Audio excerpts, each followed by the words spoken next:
முன்னாடி நிறுத்தி சிறப்பு செய்கிறார்கள். அருட்பெரும் ஜோதி அருட்பெரும் ஜோதி தனிபெரும் கருணை அருட்பெரும் ஜோதி அருட்பெரும் ஜோதி அருட்பெரும் ஜோதி தனிபெரும் கருணை அருட்பெரும் ஜோதி அருட்பெரும் ஜோதி அருட்பெரும் ஜோதி தனிபெரும் கருணை அருட்பெரும் ஜோதி. வடிவேலையா வாங்க. அருட்பெரும் ஜோதி அருட்பெரும் ஜோதி தனிப்பெரும் கருணை அருட்பெரும் ஜோதி. எல்லாம் செயல்கூடும் என் ஆணை அம்பலத்தே எல்லாம் வல்லான் தனையே ஏத்து. திருச்சிற்றம்பலம்.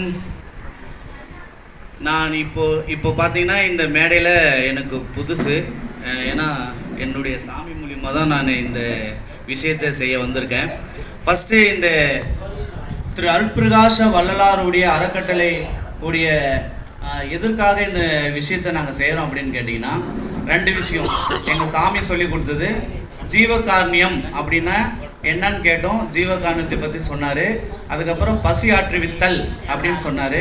இது ரெண்டுமே நீங்கள் செஞ்சீங்கன்னா உங்களுக்கு ஞானம் கண்டிப்பாக கிடைக்கும், மற்றது எதுவும் செய்ய வேண்டாம் அப்படின்னு சொன்னார்.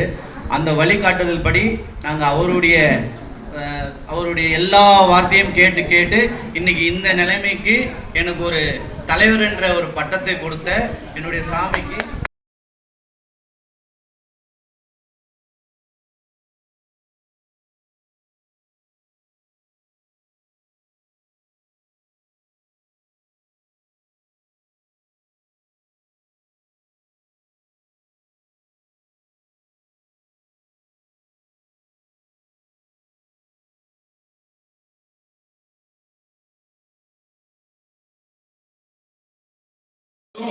அப்படின்னு ஐயாவுக்கு அணுகி நான் சொன்னேன்.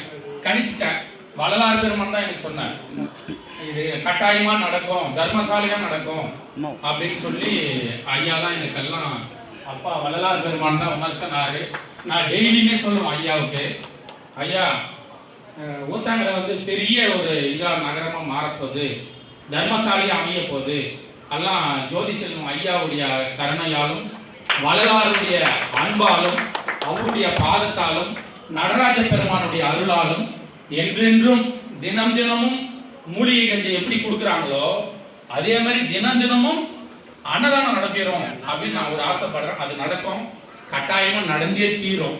அடுத்தது இப்ப அறக்கட்டளை ஆரம்பிச்சுட்டாங்க. அடுத்தது பூச நட்சத்திரம் மாசம் பூச நட்சத்திரம், அதுக்கு அன்னதானம் பண்ணுவாங்க. அது எல்லாரும் சேர்ந்து ஒத்துழைக்கணும். எல்லாருக்கும் பக்கத்துல இருக்கவங்கெல்லாம் சொல்லுங்க, மூலிகை கஞ்சி சாப்பிடுங்க. அதே மாதிரி அன்னதானத்திலே வந்து மூலிகை கொஞ்சம் கலக்கலாம்னு ஐயா சொல்லியிருக்காரு. அதை ரகசியமா வச்சிருக்காரு. எல்லாருக்கும் பக்கத்தில் இருக்கிறவங்கலாம் சொல்லுங்க. நம்ம ராஜ உறுப்புகளை நிறைய பலப்படுத்தணும். உடம்ப வந்து நல்லா அழகா வஜ்ரமா வச்சுக்கணுமா. ஐயா தான் சொன்னாரு நமக்கு. இவ்வளவு நேரம் நிறைய நல்லா கேட்டுட்டு இருந்தேன். நம்ம சித்த வைத்தியர் ஐயா தான் நிறைய சொல்லுவார். நிறைய விஷயங்கள் எல்லாம் ஐயா செல்வம் ஐயா தான். அவர் தான் எனக்கு, அவர் பேர் சொல்றது கூட இந்த இடத்துல எனக்கு ரொம்ப கூச்சமா இருக்குது. எப்படின்னா ஐயா பேருன்றதுனால தயவு வடிவேல் செல்வம் ஐயான்ற மாதிரி எங்க 3 பேர் சேர்ந்து சொல்லிக்கிறோங்க நாங்க. ஏன்னா அவருடைய இதனால அவருடைய வழிகாட்டு எல்லாருக்கும் போய் சொல்லுங்க. பக்கத்துல இருக்கிறவங்க பக்கம் ஊரு, உங்களுக்கு சொந்தக்காரர் எங்கெங்க இருக்கிறாங்களோ, கிருஷ்ணகிரி, தருமபுரி, சேலம், எல்லா இடத்துலையும் சொல்லுங்க.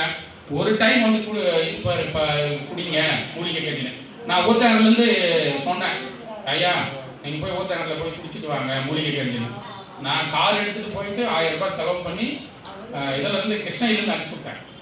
திரும்பவும் போங்க அப்படின்னு. அது சாப்பிட்டு நல்லா இருக்குங்க ஐயா அப்படின்னு சொன்னாங்க. அதே நான் யூடியூப் நடத்திட்டு இருக்கேன். ஐயா வந்து சொன்னாரு, அது நான் நம்பல. கட்டி இருந்துச்சு நான் கழுத்துல. ஐயா சொன்னாரு கட்டி இருக்குது, அவ்வளவு சீக்கிரமா கரைஞ்சிச்சு. காலையிலே அதான் சொல்லிட்டு இருந்தாங்க ஐயா. தினமும் வந்து சாப்பிட்டு பாருங்க. உங்க உடம்புல கை கால் வலி, கை வீக்கம், கால் வீக்கம், உடம்புல ஏதாவது நடக்கவே முடியல அப்படின்னா மூலிகை கஞ்சி தான். அந்த மூலிகை கஞ்சிக்கு உதவுங்க. பக்கத்துல ஐயா தான் வடிவேல் ஐயாவுக்கு எல்லாம் உதவி பாருங்க. நிறைய பொருள் தேவைப்படும். ஏன்னா இருக்க பெருக பொருள் தேவை இல்லையா? அதனால மூலிகை கஞ்சிக்கு பொருள் உதவியும் மற்ற உதவிகளும் சப்போர்ட் பண்ணுங்க. சப்போர்ட் பண்ணி அருட்பெருஞ்சோதி தனிப்பெரும் கருணையால வாய்ப்பு அளித்த என் நல்ல உள்ளங்களுக்கு கோடியான கோடி நமஸ்காரம்.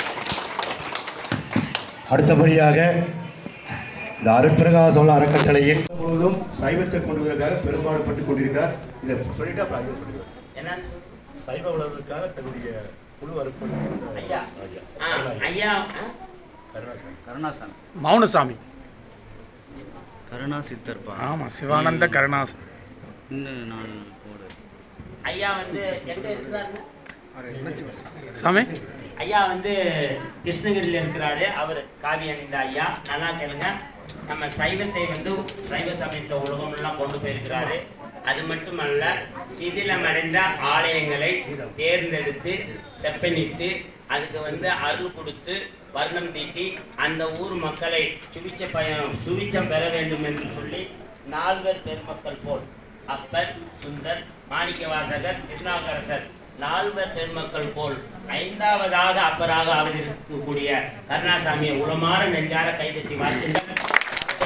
அந்த 4 நாம் பார்த்ததில்லை, இவரை பார்க்க அன்று அவர்கள் இன்று இவர்கள். அன்று அந்த மகான்களுக்கு பல சீடர்கள், என்று இந்த மகான்களுக்கு நாமெல்லாம் சீடர்கள். அப்படிப்பட்ட ஒரு மகானை வந்து நாம பார்க்கிறோம். வரலாற்றிலே படிப்பதுங்கிறது ஒரு விதம், வரலாற்றில் வாழ்ந்ததுங்கிறது ஒரு உரம். வரலாறுக்காகவே நாம் வாழ்ந்து விட்டு இருக்கிறோம். இதுதான் சிறந்தது. வந்து சோதி செல்வையா நமக்கு வரலாறு மாதிரி இருக்கிறாரு. நல்லா கேளுங்க. நம்ம ராஜா ஐயா அம்பலத்து அரசன் மாதிரி வந்து சேர்ந்திருக்கிறாரு. நல்லா கேளுங்க. நம்ம சிஸ்டர் அப்பர் சுந்தர் மாணிக்கவாசகர் வந்து சேர்ந்திருக்கிறாரு. இவன் யாருன்னு கேட்கிறேன்னா, நான் எந்த அழகன், இளையவன், குமரன், முருகன். சக்தி ஆயங்களை அறிவித்தாலும் சக்தி மகாதேவி, சகாதேவி, காளி, அன்னபூரணி, மகாலட்சுமி, எப்படிங்க? கருங்காளி, ராஜகாளி, ராஜநாகம், ராஜலட்சுமி, மகாலட்சுமி, அஷ்டலட்சுமி, ஞானலட்சுமி, யோகலட்சுமி, சிவலட்சுமி, சித்தலட்சுமி எல்லாம் மணி பிளான் தான். மணி பிளான் தான். அப்ப இவ்வளவு பெரிய சக்தி எனர்ஜி எல்லாம் நமக்கு இந்த இடத்துல கிடைக்குதுன்னா பெரிய விஷயம். இந்த மாதிரி மகான்களை தேடி செல்ல வேண்டும், அவர்களை போய் பார்க்க வேண்டும், அவர்களிடம் ஆசி வாங்க வேண்டும், அவர்களுக்கு தேவையான ஏதாவது செய்ய வேண்டும். அப்படி என்றால் அவர் எங்கு பணி செய்கிறார்களோ அங்கு நாம் சென்று கூட இருக்கலாம், உதவிகள் பண்ணலாம். இந்த மாதிரி ஞானிகள் மகான்கள் வந்து போறதுல பெரிய விஷயம். 2வது, யாரோ ஒரு மகான் தவறு செய்கிறார் அப்படி என்று நாம் விட்டுவிட்டோம் என்றால் அந்த தவத்தினுடைய சக்தியால் அவர் மனம் கஷ்டப்பட்டால் அந்த ஊரே கஷ்டப்படும். ஒரு மகான் ஞானி எங்கு தவம் செய்கிறார்களோ அந்த இடத்துக்கு போய் நாம் உட்கார்ந்து அமர்ந்து அவர்களுக்கு ஆறுதல் படுத்தி என்ன தேவை என்பதை நாம உணர்ந்து அதுக்கு தேவைக்கு தகுந்த மாதிரி நம்ம தர்ம காரியங்கள் செய்தால் அந்த ஒரு தவம் சிவத்தை நம்ம ஊருக்கு இறக்கும். அந்த அளவுக்கு ஒரு